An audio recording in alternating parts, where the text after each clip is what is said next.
It's essential that law enforcement have the non-lethal options at their disposal that don't include escalation or use of force. The bill restores these non-lethal tools. Happy to sign this bill. Well, that's Governor Jay Inslee right there, signing off on some changes to police reform legislation that lawmakers in Olympia just approved in the past few days. So, what other things is he going to be signing into law as the legislative session wraps up this week? Also, what are the results of a new public safety plan from the city of Seattle? And why are there so many concerns about a measure to give raises to Uber and Lyft drivers? Well, honk if you love this podcast, folks. We're covering those stories and a lot more on Seattle News, Views, and Brews this week, your coffee break political podcast. I'm Brian Callanan. I'm a host on Seattle Channel. Very nice to be with you. The views expressed here are my own. And joining me is David Croman, transportation reporter for the Seattle Times.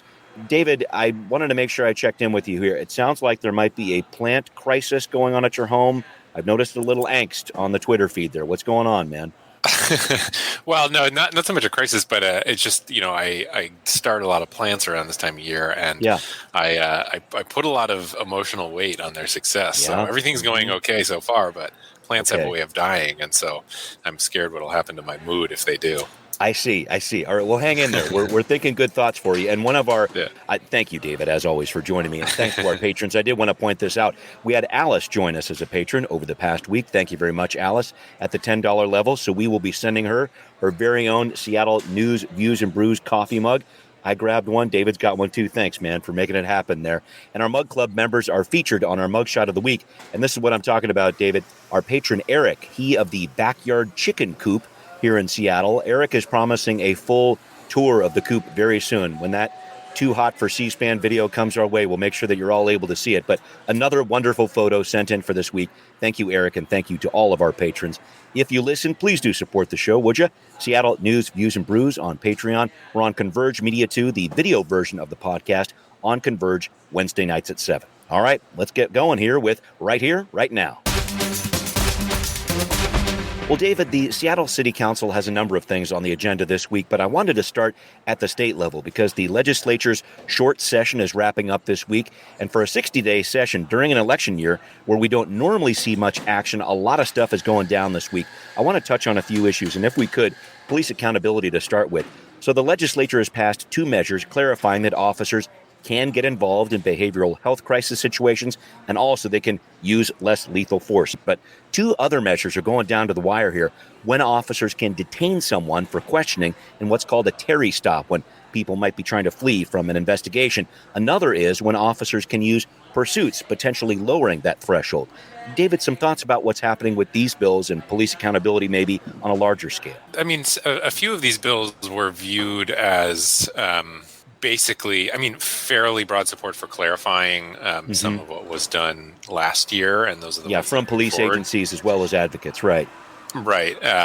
Specifically, I think of the involuntarily detain someone in a mental health crisis. That the sponsors of the original police reform bill said that they never intended police to not be able to do that, but the data shows pretty consistently that they had consistently detained fewer people in mental health crises.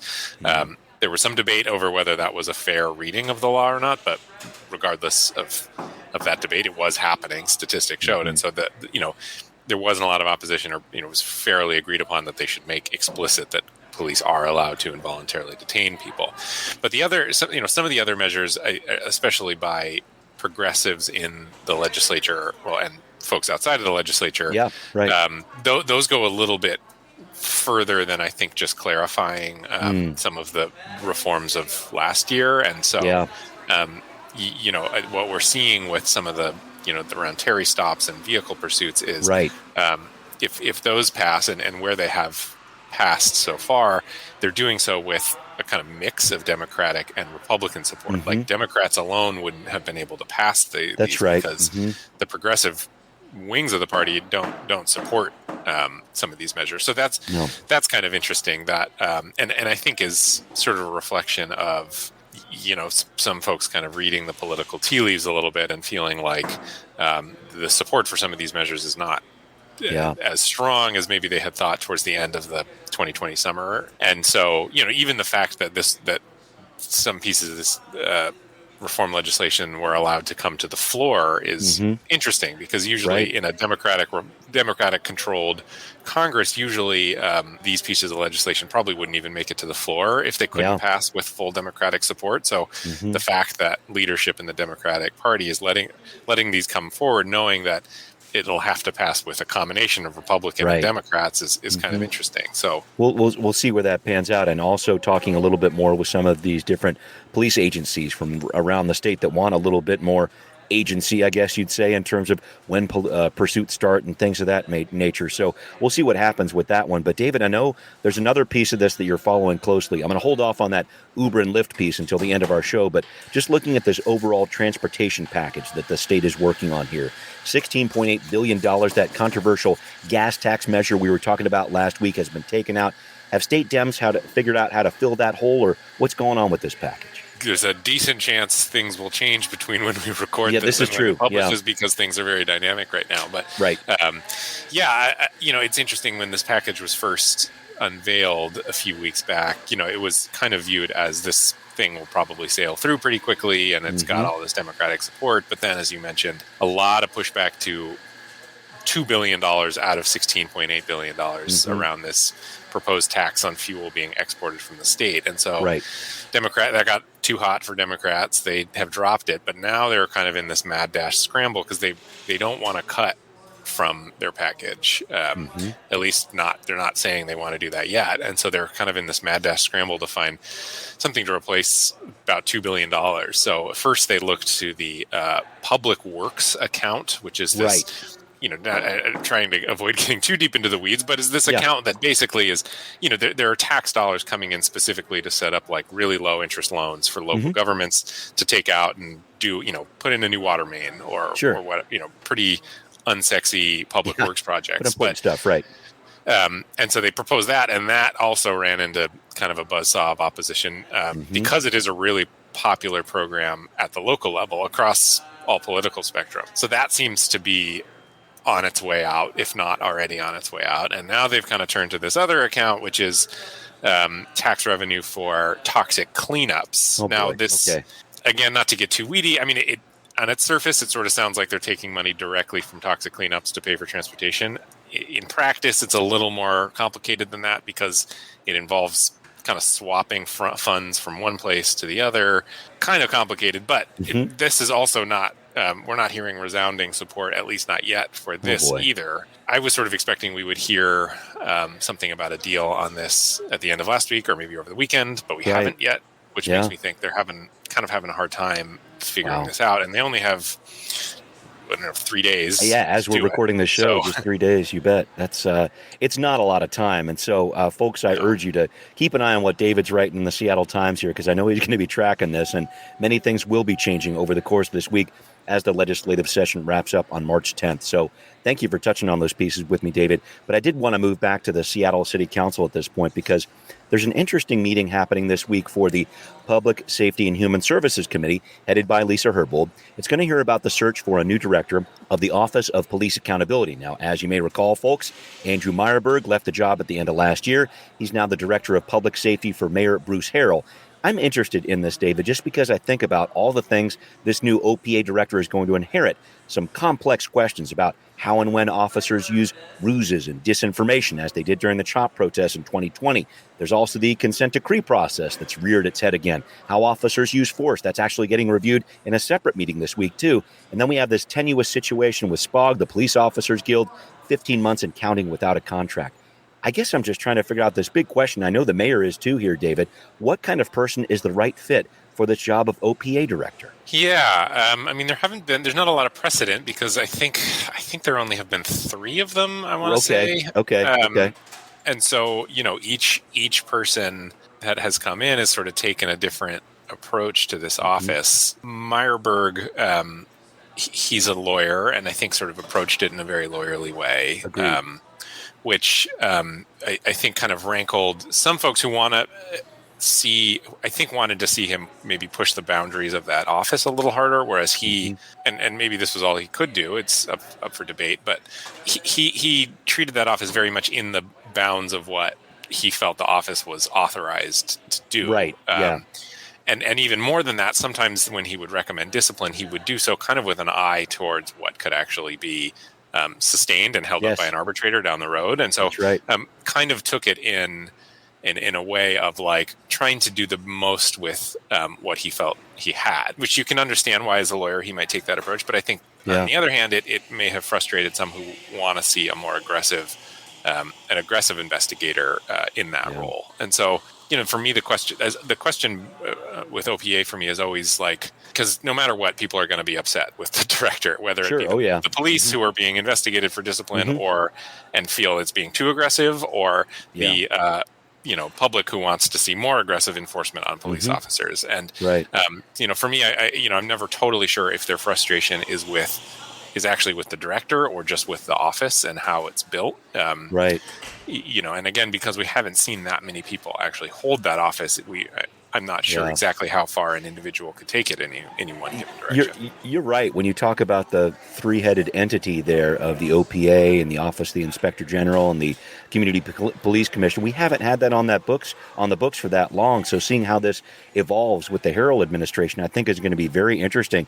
And I think it's also interesting to point out that Mayor Harrell is still talking about finding that new police chief, and maybe it's the old police chief. Maybe we stick with interim police chief Adrian Diaz here, because the mayor has said this month, the month of March, he's going to make that announcement. So I look at the ways that Mayor Harrell has been dealing with some of the crime hotspots or whatever else. I feel like he's trying to, allow police a little more leeway in terms of the job they do. And I'm trying to figure out that choice for police chief, too, because it's this age-old question of, do you look outside the department? Do you look inside of it? A few big positions here between the OPA and the police chief that the mayor has to fill. Yeah, the police chief is interesting to me because if he is really going to make an announcement in March, if that's true, it would actually, to me, be surprising if he did not choose Adrian Diaz, because he has not launched a national search unless he's doing it very quietly, and I haven't seen any indication of that. He says he's doing his due diligence, but keep going. You make an interesting point here, right? But when in past, you think of how Carmen Best ended up in that. I mean, there was a whole committee of people. There was like many people involved in that who kind of culled through all, and they hired a recruiting firm, and did this national search, and then they forwarded a list of recommended candidates to Mayor Durkan, who then. At the time, controversially made her choice. We won't go down that road, but then I will say Carmen Best too was not on that original list. Right, exactly. That was the controversy. You got it. But it was sort of a little bit of a spectacle, and I think there was some of that too with Kathleen O'Toole under Ed Murray, and we haven't heard any of that, and everything I have heard Bruce Harrell say so far is kind of implies that it's Adrian Diaz's to lose, but at the same time, Bruce Harrell's only been mayor for a few months now, so we don't know. This would be his sort of biggest and maybe first department head pick, and so we don't know how he's going about this. Maybe he is doing his own national search and will come up with some name that we weren't expecting. I don't know, but so far it isn't following the same patterns that we have seen in recent years to find that unicorn candidate to come in. Right. Boy, it's going to be interesting to look at that, because it has been a question for so many years, but I have to think this is something that Bruce Harrell was thinking about even before he was elected. So a lot to consider here with this, and we'll see what the mayor does on that one. But I want to talk a little bit more about public safety, what the mayor is talking about, how he's dealing with his interim police chief, how they're dealing with crime hotspots in Seattle. How's that policy working out for the city of Seattle yet again? Well, we're going to talk about it coming up on Now Hear This. Well, last week, folks, Mayor Harrell, Interim Chief Diaz, and a number of other law enforcement agencies, including the U.S. Attorney, the DEA, made an announcement about Operation New Day, the city's response to some hotspots of criminal activity in Seattle. Little Saigon at 12th and Jackson has been a big focus so far. And 3rd Avenue in downtown Seattle is the next neighborhood that's going to be seeing more police officers, a mobile precinct unit headed in there as well. But will that criminal activity get displaced to other neighborhoods? Well, Interim Chief Diaz says the SPD is simply not able to handle this all by itself. One thing is certain. It cannot be done by SPD alone. We need help of all city departments, our federal law enforcement partners, the King County Sheriff's Office, Metro Police, the courts, and the jail. We need the support of our community. We all have a lot of work to do. Let's do it right, and let's do it together. David, one concern I have about this, for as much as the mayor and others are talking about doing this together, involving community groups with non-police alternatives, those groups were not present at this press conference here. He's calling this a time of stabilization, sending in the police there, and then sending in social services after that. I'm just wondering, when will these different social service providers get involved? Who are they going to be? And will they really be on board with Operation New Day? What do you think? Yeah, I don't know. It is a good question. I mean, I'm sure that a lot of these community organizations also have capacity questions. Yeah. We've heard that before, which is at a time when a lot of people are talking about more community solutions and social workers and service workers and things like that. There's often a follow-up of which ones exactly are we talking about, and are there enough of them, and are they being paid well enough to stick around and do this 24/7? There's a lot of questions around that. Not that they can't be fixed, but staffing issues are writ large, and the kind of social service community work world is no exception to that. Yeah, I don't know. I mean, it is interesting. I feel like I have a little bit of deja vu with the press conference with all these different agencies involved, and it sounded a lot like the 9.5 block strategy of, I think it was 2015. Yeah, right. 7 years ago. Similarly announced a bunch of arrests, and there were, I think the U.S. attorney at the time was there. And, I mean, this hotspot policing approach, as we've talked about before, is one that is done often. It does, I think, probably make a visible difference right away. And then just the question is always about follow-up. What comes next? And we don't know. I mean, the fact that mayors keep doing this approach, I guess, would suggest that there maybe has not been enough follow-up in the past. Maybe this time will be different. Right. I don't know. Yeah. It's interesting to think about. And I also noticed what turned into a little bit of circular logic, too, when you talked about staffing with social service agencies. This was a chance for Interim Chief Diaz to be talking also about his own staffing for the police department. And he was mentioning this whole idea of, if this stuff moves around, I think his quote was, if people move to Pioneer Square, we may need to increase our presence there, too. But there's a limit to the number of places we can do that. We'll run out of capacity. There we go again. I just wonder how these different ideas feed into each other, and also feed this narrative that the mayor has been talking about trying to increase the number of officers on staff right now to about 900 or so, up to 1,400. Yeah, I mean, we know that that's a priority of his to increase. I don't know. I mean, again, it's tough. I don't have a good answer to it. I mean, the fact the fact that one of the areas that they're talking about has a name, the Blade, that people talk about. I mean, this is a long, that particular stretch has persisted through many mayors and many police chiefs and many city councils. The fact that it has earned itself a name, and when people say they were talking to someone down at the Blade, exactly where they're talking about. It again suggests this is not just to snap your fingers and fix this problem. No, thing. That's for sure. And I mean, I think like you said, at a time when staffing and the police department and social service agencies is stretched, not to mention when a lot of things are still closed downtown, and you think about the Macy's building there. Oh, it's massive building. It doesn't have any. It's like a whole block of just walls, and now it's empty, and it's like it's sort of hard to imagine getting arms fully around this until there is kind of vibrancy and traffic back downtown again. Right.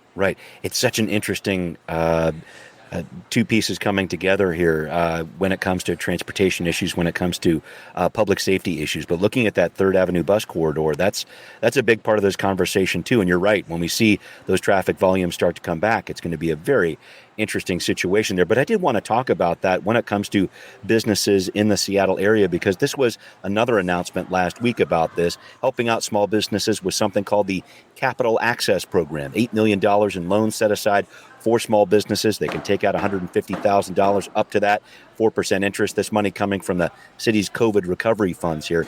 I just wanted to talk about this briefly, David, this loan type of activity for these small businesses. What kind of impact is this going to have, do you think? Yeah, I don't know. I mean, I think access to loans is, I'm sure, necessary at this point. It's part of the equation, yeah. Right. It's the city, of course, is restricted in what it can just give to businesses. Right. Mayors often run into that. I mean, I always think about the redevelopment of 23rd Avenue under Ed Murray. There was a lot of accusations of gentrification and then wanting to help those businesses, and his reasoning was, well, I can't because it's a gift of public funds. And so I guess a loan program makes sense from that perspective, maybe. I'm not a legal scholar of the limits of public funds, but I suppose if it's a loan and they have to pay it back, low interest loan, they have to pay it back, that makes, I guess, some sense as a way that the city could be involved. But businesses are hurting. There's no doubt about that. Right. And with the eviction moratorium wrapping up last week, expiring at the end of last week, it's important to point out that there are businesses that are in trouble too. And this type of funding can be used towards paying for rent, leases, things of that nature too. So it'll be interesting to see how this gets doled out here. This was another chance for Councilmember Sarah Nelson to talk about her involvement in economic development too. So something to keep track of as we see these numbers change over the next couple of weeks here. And I should point out, applications for these small business loans, that opens on March 8th and due by April 8th at 5 p.m. So get those applications in, folks. All right, we're going to move on to another story here. Super interesting here. We're talking about if you got a raise. All right, you'd be happy about that, right? Well, there are some labor groups actually a little worried about this when it comes to a plan for statewide raises for Uber and Lyft drivers. Buckle up. Time for transportation talk. David, coming back here, you recently wrote about this state bill discussing a pay raise for Uber and Lyft drivers, which sounds great to have more money, but some labor groups are actually pushing back against this, which I found fascinating. What's going on? Yeah, I find this story incredibly fascinating because so what this bill would do, and it's probably going to pass. I mean, it's passed both the House and the Senate on fairly comfortable margins. It just needs to go back for basically technical agreement in the House again, and then it'll go to Jay Inslee's desk. So it would basically set a base minimum wage for rides across the state, guaranteeing a certain amount of money per ride, and then open up some benefits to drivers, like accruing paid sick leave and sort of creating a path toward unemployment insurance and accessing paid family medical leave. So, opening up some of the benefits that employees are generally entitled to Uber drivers and Lyft drivers who are independent contractors. So, local labor is behind it. And then, a good number of drivers are behind it. But the interesting part is, as part of this, it would fully define Uber and Lyft drivers as non-employees, as independent contractors. Right. And it would block any local city or county from passing more regulations or more fines. Yeah. And so it's not a huge surprise then that Uber and Lyft actually support this bill, that they are behind this bill, because for them, as we saw in California, they're willing to spend hundreds of millions of dollars fighting back against any effort that would classify Uber drivers as employees, because to them, that's basically an existential threat. Of course, kind of on the national labor scene from a philosophical standpoint, getting Uber and Lyft drivers to be called employees is a big priority, because they argue that would kind of give them access to more rights that are guaranteed to employees. But and then there's a lot of opposition too to the preempting of local cities from regulating, because the argument there is that's kind of where the laboratory of of government comes at the local level, and you're cutting off that possible innovation. What's interesting though is we've heard some pushback from drivers at the local level who are, I think, some combination of not that interested in being employees. You talk to a lot of them, and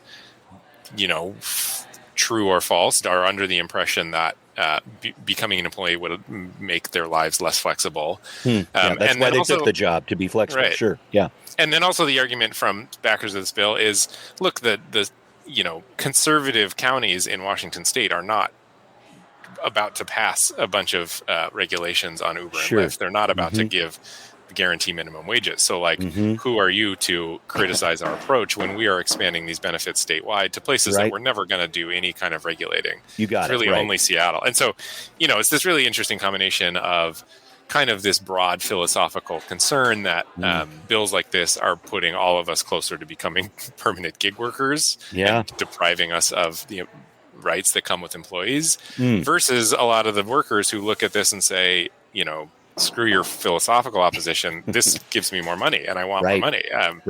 So, it's just to jump in on that one. Yeah. Just jumping in on that one real quick, because the situation right now is I'm a driver in Seattle. I want to stay in Seattle where I know I can get some more dough. If there's a call out in Bellevue or something like that, I don't even want to make the trip. Is that kind of what's going on? Yeah, I mean that was one argument that a driver I talked to made. He was like, he's a Seattle driver, and he says if he sees a ride and it appears that person is going to Bellevue, because in Seattle, we should say, has passed a lot of these regulations already. Seattle drivers are already guaranteed minimum wages and benefits. So he's saying, if I get a ride and it looks like they're going to Bellevue, I'm not picking that up, because the second I cross I-90 or 520, my guarantee of minimum wages goes down. And when he does take those rides, he doesn't pick anyone up in Bellevue. He just turns around and drives right back to Seattle. I see. And so, he actually, interestingly, didn't think this bill went far enough to fix that problem, because Seattle drivers will actually continue to make more than the rest of the state. Okay. But, it was sort of a general argument in favor of passing a statewide regulation, because then you level the playing field a little bit for drivers across the state. Just a little bit more. Okay. Super fascinating. It appears like this is going to pass. Like I said, I don't see any indication. I wouldn't think that Governor Inslee would veto it, because it passed with pretty overwhelming support in both the Senate and the House. So, but it also makes me think: wait, if Uber and Lyft are supporting this, what's wrong with this? There's got to be something going on here. Yeah, and I think Uber and Lyft. I mean, there's a few reasons. I mean, but the biggest one is I think Uber and Lyft have basically just come to see that this is the price they're willing to pay to take employment off the table, and to they're going to save a lot of money over the long term by not needing to fight regulations at every level. If they just kind of come up with some bill like this that they can kind of live with, and they take employment off the table and they take local regulation off the table, that in the end of the day is, maybe it'll cost them a little bit more money, but it's not an existential threat to their business model. And they are willing to pay a little extra money to take the existential threat off the table. Interesting piece of compromise there. Great piece there, David. Thank you for writing it, and I can't wait to see what your next one's going to be, because I know you got a lot going on with the state there. But I wanted to follow up on one last piece with you. This is something that I've been kind of wrestling with on Twitter myself. So we've got this Paul McCartney show coming to the Climate Pledge Arena in May, right? And so it's Get Back is the big video deal. You've seen it on you've seen it on Netflix or whatever else there. So that's the thing that they're kind of pumping it off of. And so it's the McCartney Got Back tour. It's hashtag McCartney Got Back. And I looked at it, and a few other people have done this too, and they're like, wait a minute. How is Sir Mix-a-Lot not the opening act for this? Like immediately, Baby Got Back, McCartney about. Do you think is there a universe where that could actually happen? What do you think? Yeah, I don't know what the Venn diagram is of Paul McCartney fans and Sir Mix-a-Lot fans. I imagine it's a fairly thin overlap, but I don't know. I don't know. He's done stuff with Kanye West. He's done stuff with Tony Bennett too. I mean, he's kind of all over the place. So it's like, maybe I don't know. I just think maybe what I wrote on cameo. Yeah, right. What it would just there's got to be something. I don't know if McCartney could shout out Posse on Broadway as well as anyone else, but we'll have to see how that pans out. So, David, I'm going to keep holding the torch for that one. We'll see if that pans out, and we'll let everybody know. Thank you for being with me, David. Thanks, everybody, for listening. Thanks especially to our patrons. It's Seattle News, Views, and Brews, where you can always find out what's brewing in local politics. The podcast is on all the major platforms, wherever you listen. Again, please do support the show on Patreon. Always appreciate it. Thanks for watching on Converge Media 2. We will see you soon. Seattle News, Views, and Brews is an independent production of Callanan Media Services. Copyright 2022.